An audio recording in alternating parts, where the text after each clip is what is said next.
நிறைய பேசியிருக்கிறோம். நேர மேலாண்மை, நேர மேலாண்மை இப்படி செய்தால் அப்படி இருந்தால் நேரம் சரி. இப்பொழுது ஒருபடி மேலே போய் நேர புரட்சி, நேர புரட்சி மூலம் இன்னும் அதிகமாக செய்யலாம். அது என்ன நேர மேலாண்மைக்கும் நேர புரட்சிக்கும் இருக்கக்கூடிய வித்தியாசம்? அதாவது ஒரே ஒரு செயலை ஒரே ஒருவர் குறித்த அளவுக்கு நேரம் மிச்சம் செய்து செய்யக்கூடிய பணி வேறு.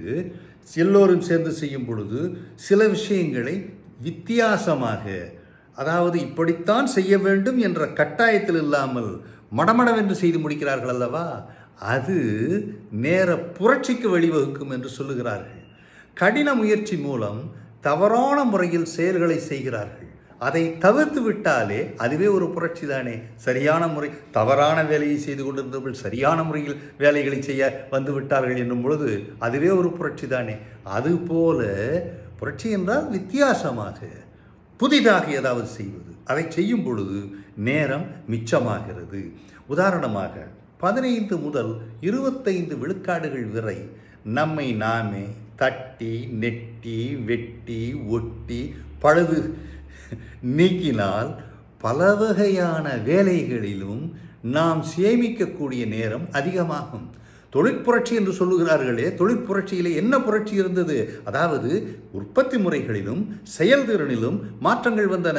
அதை போலத்தான் இந்த நேர மேலாண்மையிலும் இப்பொழுது நாம் சேமித்து இதுவரை செய்யாமல் இருந்ததை நேர புரட்சியிலே செய்கிறோம் என்று ஒரு பொருள். அவ்வளவுதான். 20% முக்கியமான செயல்களை தேர்ந்தெடுத்து நேரத்தை குறிப்பாக செலவு செய்தால் உற்பத்தி மற்றும் செயல்திறன் வேறு அளவில் இருக்கும். அது மாதிரி, ஏனென்றால் இவ்வளவுதான் என்று சுருக்கி கொள்ளாமல் இன்னும் சேர்ந்து செய்யுங்கள். அதாவது இதை செய்யும் பொழுது உடனே ட்ரேட் யூனியன் எல்லாம் வந்து இப்படி சொல்லுவார். இப்பொழுது நிறைய இடங்களிலே வளர்ச்சியை நோக்கி போகும் பொழுது அந்த இத்தனை பேர் தான், இத்தனை மணி நேரம்தான் வேலை செய்ய வேண்டும் என்று இல்லை.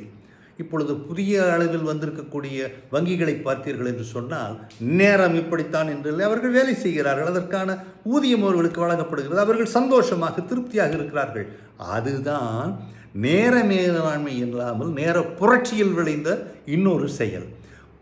உதாரணமாக, நேரமில்லை என்று சொல்பவர்களுக்கு நேரத்தை சரிவர செலவு செய்ய தெரியாமல் ஊதாரித்தனமாக செலவு செய்யும் மனிதனைப் போல இவ்வளவு நேரத்தை வைத்துக்கொண்டு செலவு செய்ய தெரியாமல் இருக்கிறார்கள் அல்லவா, அதை போல இருக்கக்கூடாது.